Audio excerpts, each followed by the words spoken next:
आजा बंदे शरण राम की, फिर पीछे पछतावेगा भाई। आजा बंदे फिर पीछे पछतावेगा भाई। आजा बंदे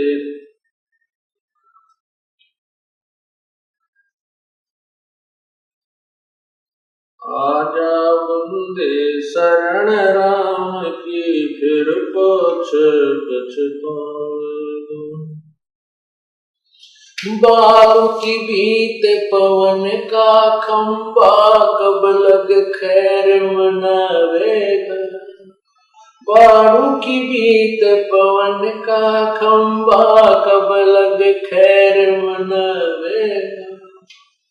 काल बली तेरे सिर पे बैठा, भुजा पकड़ ले जावे। काल बली तेरे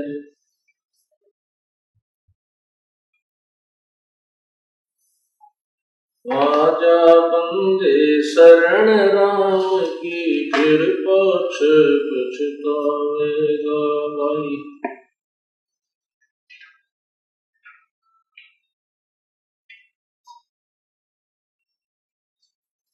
आजा बंदे शरण राम की,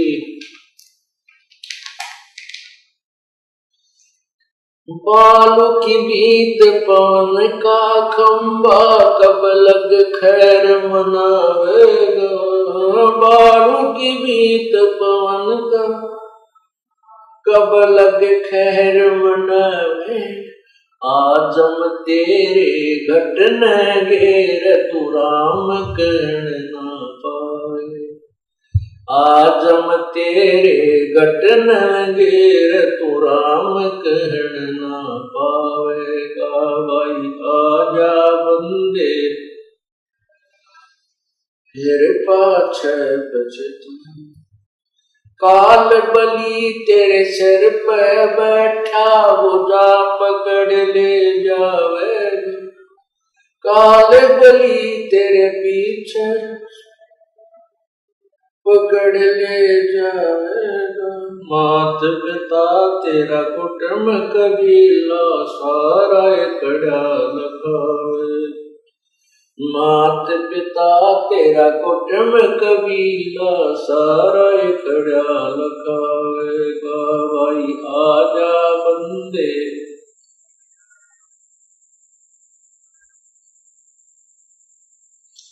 धर्मराय तेरा लेखा मांगे, वहां क्या बात बनावेगा। धर्मराय तेरा लेखा लेगा, वहां क्या बनावेगा। लाल खंभ से बांधा था, बिन सतगुरु कौन छुटावेगा भाई। लाल खंभ से बांधा था, बिन सतगुरु कौन छुटावेगा भाई। आजा बंदे शरण राम की, फिर पछतावेगा भाई।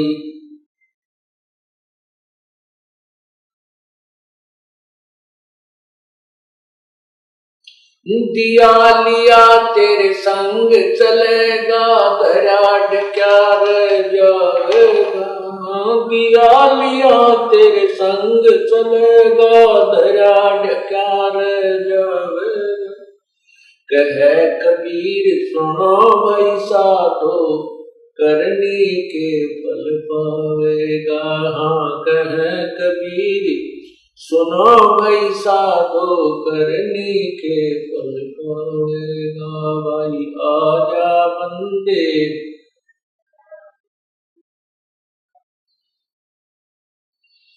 भाई, आजा बंदे शरण राम की, फिर पछता।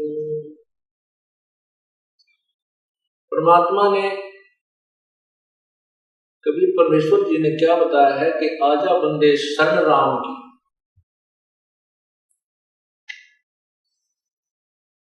फिर पीछे पछतावेगा। परमात्मा जब इस काल के लोक में, इस मृत लोक में आते हैं, वे स्वयं ही संत की भूमिका करते हैं, स्वयं ही एक भक्त की वास्तविक भूमिका करते हैं। अपने ही डबल रोल ट्रिपल रोल बनाकर परमात्मा हमें शिक्षा देते हैं। स्वयं ही कह रहे हैं कि आजा बंदे संग राम की, परमात्मा की भक्ति में लग जा तू, नहीं तो फिर पीछे पछताएगा।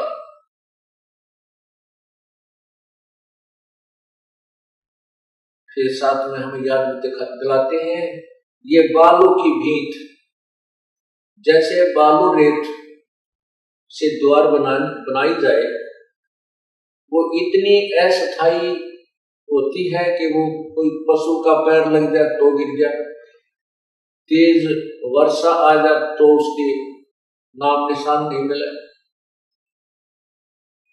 तेज हवा से वो भी डिस्टर्ब हो जाती है, नष्ट हो जाती है। इसी प्रकार हमारा ये शरीर 5 तत्वों से बना हुआ पुतला है, इसका पता नहीं किस कारण से अंत हो जाए। एक्सीडेंट में ये नष्ट हो सकता है, पानी में डूब जाए, बिजली का करंट लग जाए, हार्ट अटैक हो जाए, कितना कैंसर हो जाए, कोई ना जाने कितने प्रकार की बीमारियां इसके पीछे लगी हुई है। और ऐसे गंदे, ऐसे अस्थायी शरीर को पाकर तो इतना भूल गया कि भगवान भूल गए। इस शरीर की वास्तविकता भी हमें संतों से ही पता चला, नहीं तो हम इसको बहुत ही अच्छा और सथाई माने हुए थे। इसलिए हम डरते नहीं थे, इसलिए हम भगवान को याद नहीं करते थे। अब हमने इसकी अस्थायी तो का पता चल गया कि ये तो कुछ भी को नहीं। परमात्मा कहते हैं, पानी जैसा बुदबुदा आसमान उसकी जात, देखत ही छुप जावेगा जो तारा पर्वत।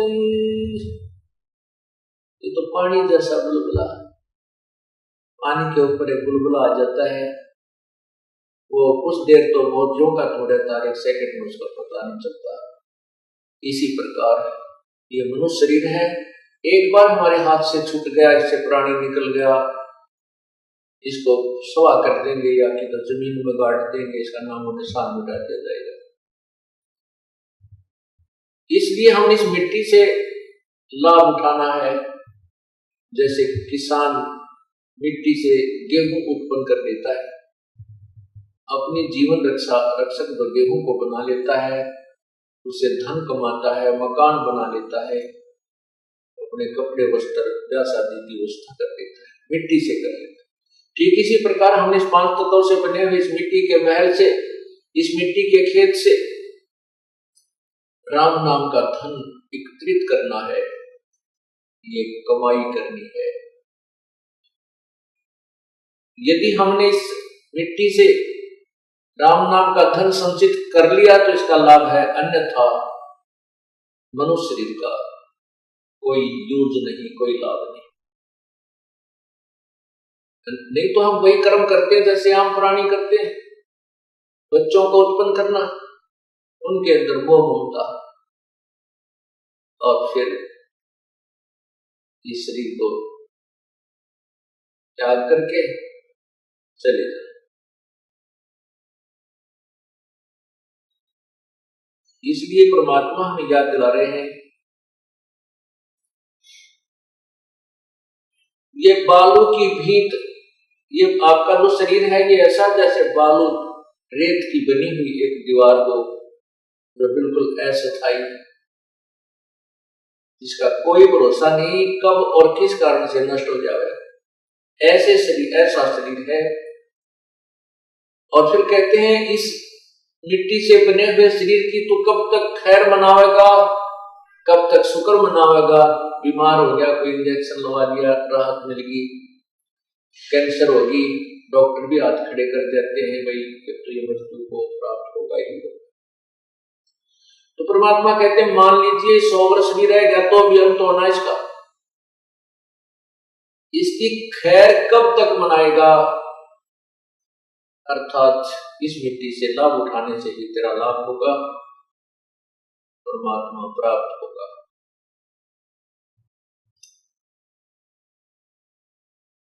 जो व्यक्ति भगवान नहीं बचते, परमात्मा की याद नहीं करते, जब तक उनके पूर्व जन्म के संस्कार होते हैं, उन जब तक चलते हैं तब तक तो सुखी नजर आता है, शरीर भी स्वस्थ है, घर में भी सुख है, कार कोठी भी है, फैक्ट्रियां भी खूब धड़ाके से चल रही हैं। और जिस समय पाप कर्मों का प्रभाव शुरू होता है, पुण्य समाप्त हो जाते हैं, फिर फैक्ट्रियां बंद होने लग जाती हैं, मजदूर हड़ताल कर लेते हैं, शरीर में रोग बढ़ जाते हैं, और अंत में वो प्राणी अपने पुण्यों को बर्बाद करके और चला जाता है, पाप कर्मों के भोग होकर शरीर छोड़ देता है।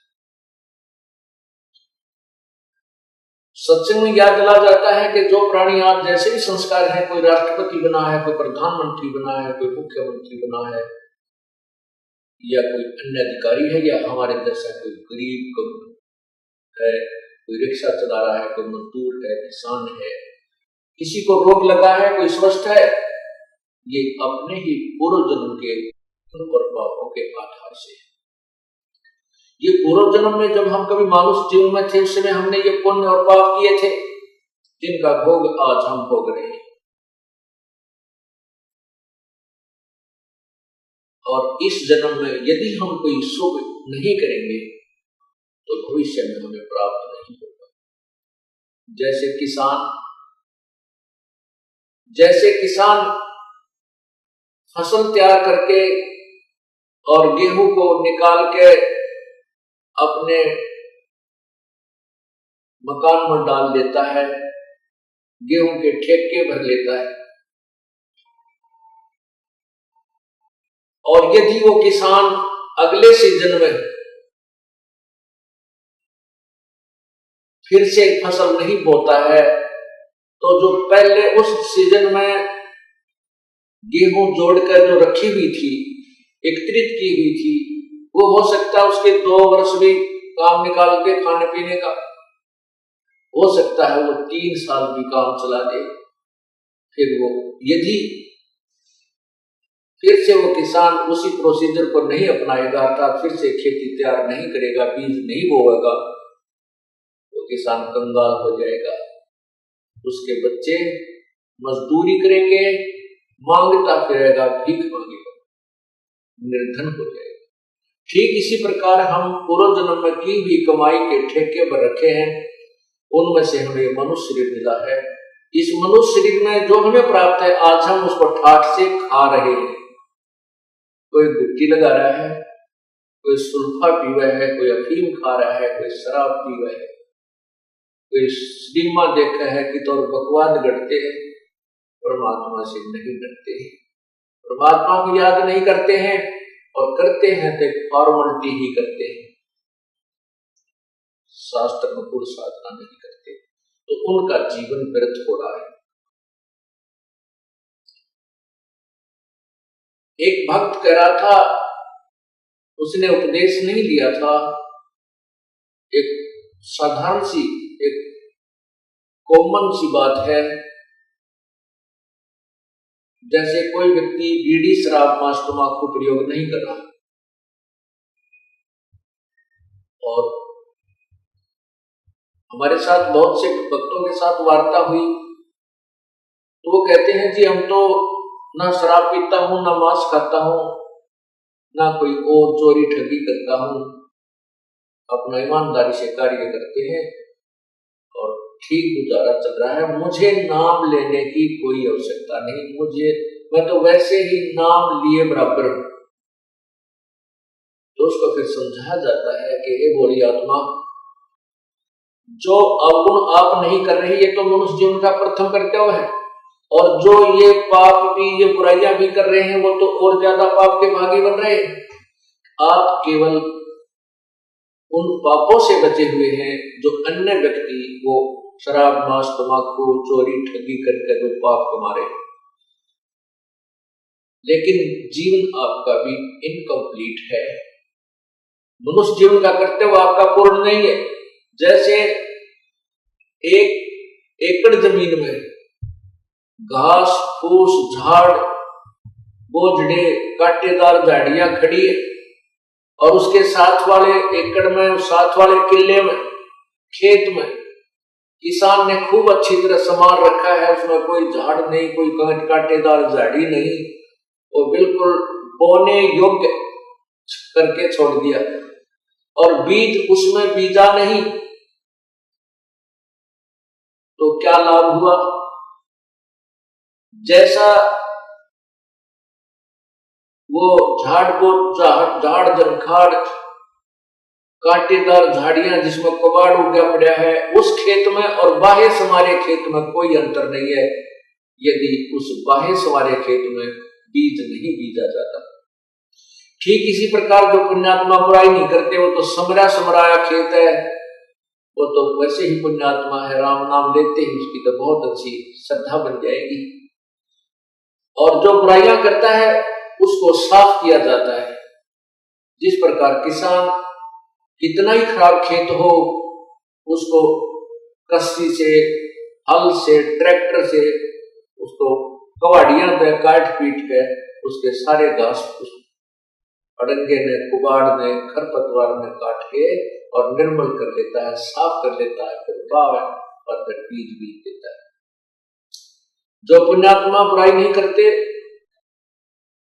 वो तो और अच्छी आत्माएं हैं, और जो बुराई करते हैं और सत्संग में आ जाते हैं, फिर सत्संग वचन सुनकर वो भी साफ हो जाते हैं, दोनों बराबर हो गए।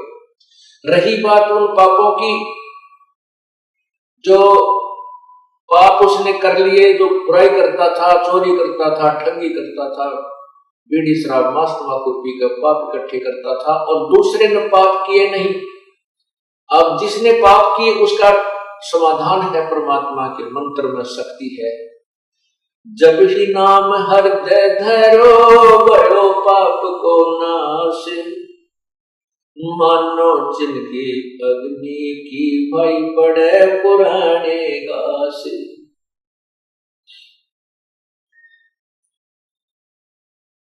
परमात्मा हर तरह से हमें सावधान भी करते हैं, ज्ञान भी देते हैं, हमारा विश्वास दृढ़ भी करते हैं। कहते हैं कि जिस समय आपको ये ज्ञान हो जाएगा सत्संग में आने से कि वही परमात्मा का भजन किया नहीं, उसके अतिरिक्त वो पाप और कर लिए, चोरी डाके मार कर, ठगी करके, दो के 20 बना कर, मिलावट करके, शराब मांस तंबाकू पी के और मुंडी अच्छी नजर बना के, तो फिर उसको डर लगता है। वो सोचता है परमात्मा मेरा क्या होगा, मैं तो घोर पापी हूँ, मेरे तो कीड़े पड़ेंगे, कुत्ता बनूंगा, खाज लगे। क्योंकि सत्संग में आने से आत्मा को ज्ञान हो जाएगा कि सचमुच जो कहा जा रहा है ये सच्ची होगी, ये सत्य होगा। तो फिर उसको ये एक एक्स्ट्रा डर बन जाता है, ईब के बनेगा। उसके लिए परमात्मा ने बताया कि घबरा मत। जैसे पहले जो आपसे बुराई हुई है वो अनजानपने में होगी, आपको पता नहीं था।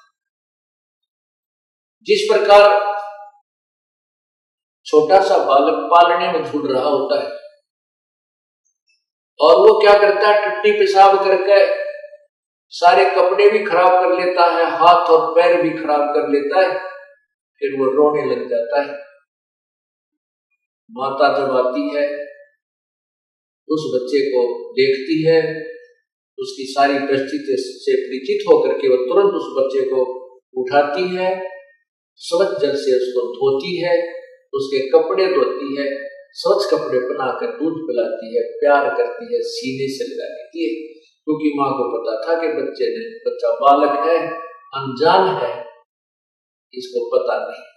ठीक इसी प्रकार जब तक आप सत्संग में नहीं आए हो और आपसे जो गलतियां होती हैं वो परम पिता परमात्मा कबीर बंदी छोड़ आपको इस सत्संग रूपी जल से धोकर आपको राम नाम का दूध पिलाएगा और आपको सीने से लगाएगा, प्यार देगा। आपके अर्थात आपके जो पूर्व सत्संग में आने से पहले जो किए गए पाप आपके सारे नष्ट कर देगा, आपको साफ करके अपने भक्ति करने योग्य बनाएगा। और यदि जैसे बालक थोड़ा बड़ा हो जाए और वो फिर किधर पेशाब करके बिस्तर में जानबूझ के तो पिटाई बहुत करे, उसकी पिटाई होती है क्योंकि वो बकवाद कर रहा है, अब अनजान नहीं है। ठीक इसी प्रकार जब आप शाने हो जाओगे सत्संग सुनकर और नाम उपदेश लेकर के फिर गलतियां करोगे, फिर तो उस बच्चे की तरह पिटोगे जो जानबूझ कर बकवाद कर रहा है।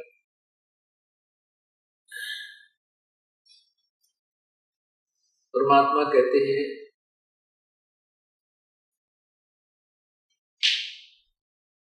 कि जब आप परमात्मा की शरण में आ जाते हो तो परमात्मा ने अपना या तो स्वयं आते हैं या अपना कोई और संत अपनी निजी आत्मा को यहां भेजते हैं अपने बच्चों को संभालने के लिए। जैसे इस दास की ड्यूटी लगा रखी है, तो सत्संग आने के बाद भी जो गलती करेंगे उनको फिर परमात्मा बार बार समझाते हैं कि फिर तुम करनी पिटाई होगी तुम्हारी।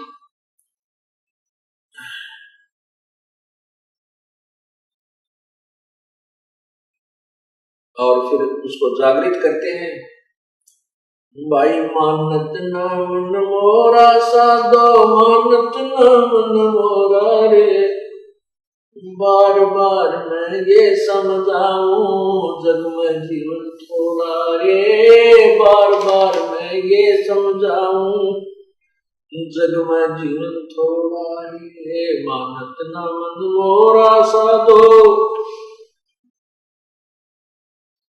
बार बार मैं ये समझाऊं जग में जीवन थोड़ा रे, बार बार मैं ये समझाऊं जग में जीवन थोड़ा। इस काया का गर्व न करियो के काला के गोरा रे, इस काया का गर्व न करियो के काला के गोरा रे, बिना भजन कछु काम न आव चाहे एतर छड़को चारों ओरा रे, बिना भजन कछु काम न आव चाहे अतर छड़को चल ओरा रे, मानत ना मन मोरा साधो, बार बार मैं ये समझाऊं जग में जीवन थोड़ा रे, बार बार मैं ये समझाऊं जग में जीवन थोड़ा है। इस माया का गर्व न करियो के हाथी क्या घोड़ा रे, इस माया का गर्व न करियो क्या हाथी क्या घोड़ा रे, जोड़ जोड़ धन बहुत बटोरा लाखों और करोड़ा रे, जोड़ जोड़ धन बहुत बटोरा लाखों और करोड़ा रे, मानत ना मन मोरा साधो, बार बार मैं ये समझाऊं जग में जीवन थोड़ा रे, बार बार मैं ये समझाऊं जग में जीवन थोड़ा। दुविधा दुर्मति चतुराई में जन्म गया नर तोरा रे, दुविधा दुर्मति चतुराई में जन्म गया नर तोरा रे, अब भी आने मिलो सत्संग में करो गुरु ज्ञान पे गौरा रे, अब भी आने मिलो सत्संग में करो गुरु ज्ञान पे गौरा रे, मानत ना मन मोरा साधो, बार बार मैं ये समझाऊं जग में जीवन अरे, बार बार मैं ये समझाऊं। भाई शरण पड़े ने गुरु संभाले जानिक बालक भोला रे, गुरु शरण पड़े को गुरु संभाले जानिक बालक भोला रे, कहे कबीर तुम चरण चित राखो जो सोई मडोरा रे, कह कबीर तुम चढ़ चित राखो। जो सोई मडोरा रे, मानत ना मन मोरा साधो। बार बार मैं ये समझाऊं, जग में जीवन थोड़ा रे। बार बार मैं ये समझाऊं, जग में जीवन थोड़ा रे। क्या बताते हैं कि सत्संग में आने के बाद भी ये मन इधर उधर की सोच में ज्यादा ही उलझा रहता है। उसको याद दिला जाता है कि इस काया का गर्व न करिए, भाई के काला के गोरा रे। ये जो मिट्टी का बना हुआ, ये 5 तत्वों से बना हुआ पुतला है, इसके अंदर झांक कर जरा सा देखें तो ये कुछ भी वस्तु नहीं है। इसकी शरीर की नाड़ियों में खून घूम रहा है, रक्त चल रहा है, मांस हड्डियों के ऊपर मांस लपेट रखा है, अंदर शरीर में थूक, टट्टी, पेशाब और सारा गंध भरा पड़ा है। हमारे शरीर की क्या स्थिति है? जैसे आपने एक्सीडेंट के अंदर कोई कुत्ता मरा हुआ देखा और रोड के ऊपर, उसकी आंत कितनी दूर तक बिखरी पड़ी होती है, उसके अंदर से टट्टी और पेशाब उसका अलग से पड़ा होता है, और शेष शरीर का जो मांस, हड्डी और चाम तो इधर उधर सड़क के चिपका हुआ होता है। तो उससे अपने शरीर की तुलना कर लेना बिल्कुल अंतर नहीं। तो इस भगवान ने इसके ऊपर सब ये कुछ अंदर भर के और ऊपर ये पालिश कर रखी है। किसी का काली पालिश है, किसी का गोरी है, अंदर सेम मटेरियल है। तो यहां बताते हैं, इस काया का गर्व न करियो, के काला के गोरा रे। इस काया का गर्व न करियो, के काला के गोरा रे। भाई बिना भजन कछु काम न आवे चाहे, नेत्र छिड़को चारों ओरा रे। बिना भजन कछु काम न आवे चाहे, भजन कछु काम न आवे चाहे, और नेत्र छिड़को चारों ओरा रे। इस शरीर के ऊपर कितना तो बढ़िया पाउडर छिड़क लो, कितना सुगंधित वस्तु तेल इसका मालिश कर लो, कोई बात नहीं।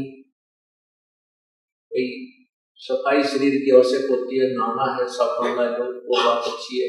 लेकिन भगवान नहीं भजा, परमात्मा को याद नहीं किया, तो इस मिट्टी का कोई लाभ नहीं, ये व्यर्थ है। फिर हम दूसरा गर्व करते हैं, घर में कार हो जाए, कोठी हो जाए। पहले घोड़े, आज तक तो कार, पहले घोड़ा जिसके घर में होता था एक रिच मैन माना जाता था, वो एक साहूकार व्यक्ति माना जाता था। जैसे आज जिसके घर में कार हो वो धनी व्यक्ति मान लिया जाता है। तो परमात्मा बताते हैं कि इस माया का गर्व ना करियो, कि हाथी के घोड़ा रे, और जोड़ जोड़ जन बहुत बिटोड़ा, लाखों और करोड़ा रे। अब परमात्मा के नाम बिना यह जोड़ा जड़ा धन ऐसे व्यर्थ हो जाता है। कैसे?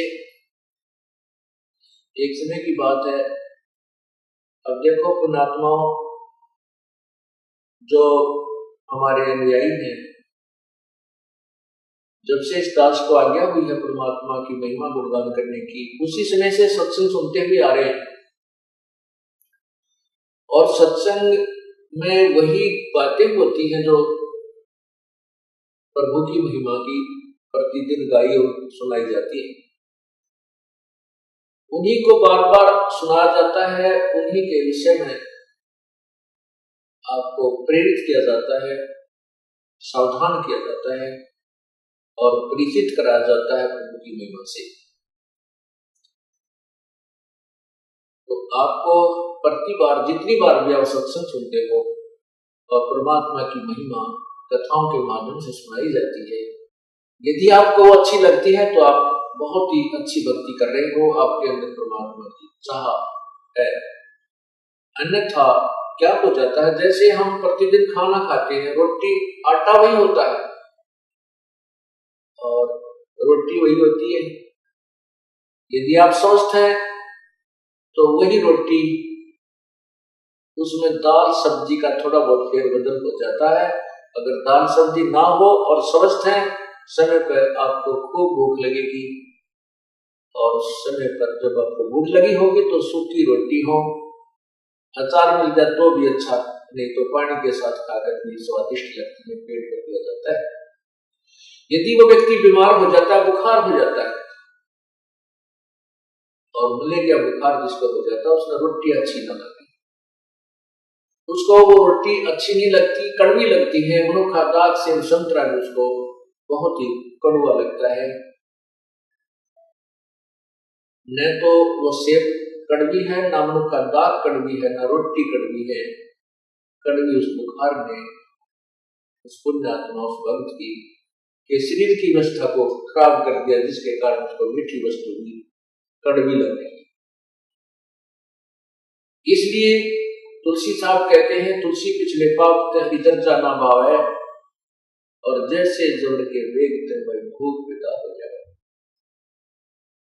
जब हमारे ऊपर पाप कर्मों का दबाव बढ़ जाता है, बुखार बन जाता है, तो हमारे को परमात्मा की महिमा रूपी मनुखा दाग कड़वी लगती है, अच्छी नहीं लगती, स्वादती नहीं, रुचि नहीं बनती, सुनने को आनाकानी करता है। और जिस समय ये बुखार उतर जाता है, जिस समय उसका रोग बुखार जबर उतर जाता है, फिर वही व्यक्ति उन्हीं रोटियों को, चाहे लुखी मिल जाए, सूखी मिल जाए, नमकीन हो, सब्जी मिले चाहे ना मिले, उनको रुचि कर खा जाता है, क्योंकि वो स्वस्थ है। जिस प्रकार जबर उतरने के उपरांत स्वस्थ व्यक्ति सुबह शाम उन्हीं रोटियों को रुचि खाता है, उसके मन में रुचि नहीं बनती तो स्वस्थ है। इसी प्रकार जिस समय आपके पाप कर्म सत्संग में आने से नरम हो जाएंगे, भजन सिमरन से कम हो जाएंगे, आपको परमात्मा की चर्चा इतनी स्वादिष्ट लगेगी कि आप बेसब्रे हो जाओगे। आपको चाहे 100 किलोमीटर पर जाकर भी सत्संग सुनना पड़े, 400 किलोमीटर भी जाना पड़ जाए, आपको ऐसी भूख लगेगी, आप पहुंच जाओगे, क्योंकि आपके वो पाप कर्म समाप्त हो चुके हैं, जो जिन्होंने आपके मन में, आपकी आत्मा में बुखार बना रखा था, जोर बना रखा था। आप स्वस्थ हो गए, आपकी आत्मा स्वस्थ हो गई है। अब इसको राम नाम की चर्चा की भूख लगती है। तो जैसे भी जो भी प्रतिदिन खाना हम खाते हैं, प्रतिदिन अच्छा लगता है तो हम स्वस्थ हैं, और जिस दिन रुचि होगी समझो बीमार हो गए। उसका ट्रीटमेंट क्या है, उसका उपचार क्या है? उपचार यही है कि उस रोग को खत्म करने के लिए कड़वी गोलियां ही खानी पड़ती है।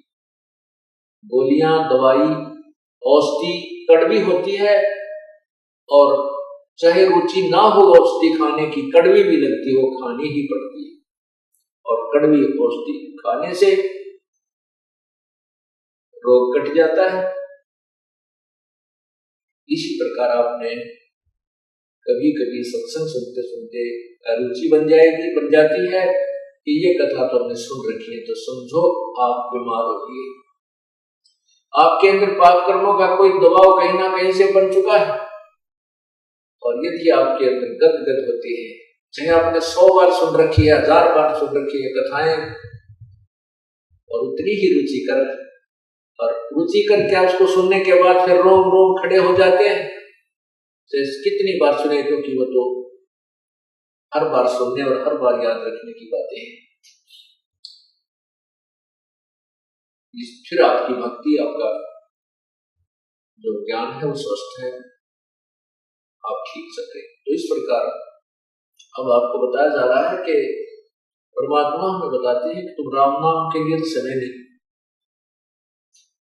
और संसारिक धंधे के लिए, एक पेट के लिए रात और दिन कहीं भी कठिन से कठिन काम हमें करना पड़ जाए हम तुरंत करने लग जाते हैं। और परमात्मा के लिए जो समय, उस आप दिन प्रतिदिन के कार्य से बचे हुए समय में भी अगर हम परमात्मा के लिए तो समय निकाल लें तो भी हमारा कल्याण हो जाता है। और फिर जब हमारे से परमात्मा प्रसन्न हो जाएगा